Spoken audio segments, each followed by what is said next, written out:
a parlarvi di Ida Botti. È una pittrice e nell'immagine che abbiamo visto poco dopo la nostra sigla è appunto il ritratto di questa grande pittrice italiana dell'Ottocento. Stiamo parlando di una storia molto interessante perché non tante volte le donne vengono viste come delle grandi artiste, soprattutto nella nostra storia.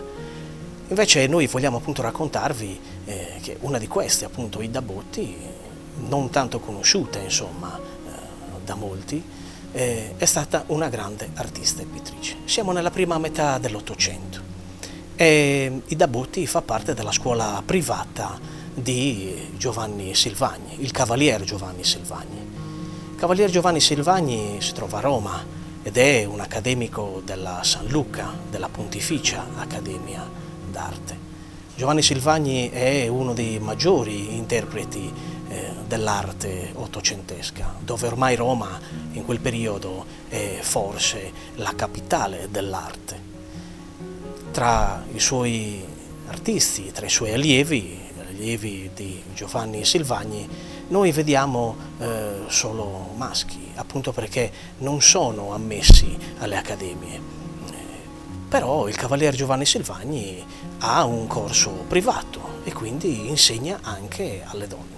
Tra queste donne ce ne sono alcune molto importanti che fanno parte anche di quella che è l'Accademia del Pantheon, di quell'altra accademia così importante di Roma, ancora oggi esistente.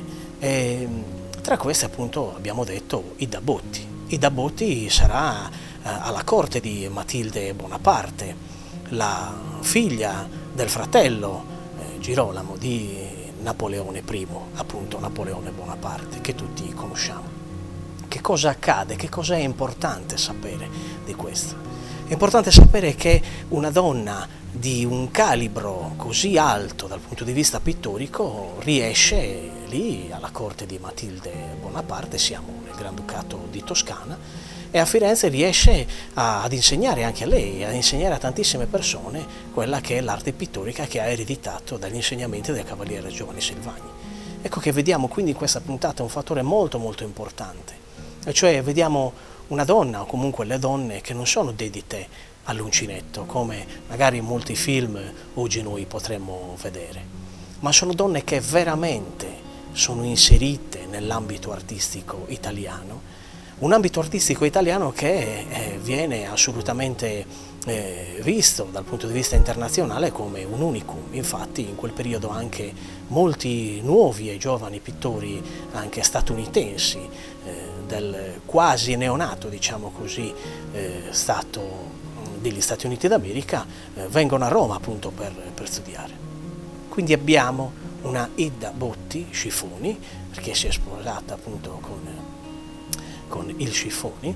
Vediamo una donna che riesce anche alla corte di Matilde Bonaparte di interessarsi anche nel riempire i vuoti, no, che ci sono nelle sale appunto, quindi di sculture, mobili, insomma tutto ciò che riguarda l'ambito artistico e l'abbillimento stesso di quelle che sono queste grandi corti dell'Ottocento. Ida Botti è da considerare e da riconsiderare ancora oggi.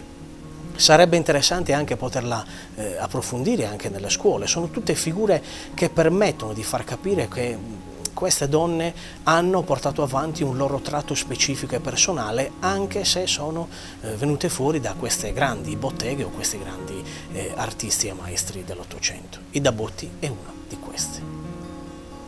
Alla prossima puntata. Grazie per essere stati con noi.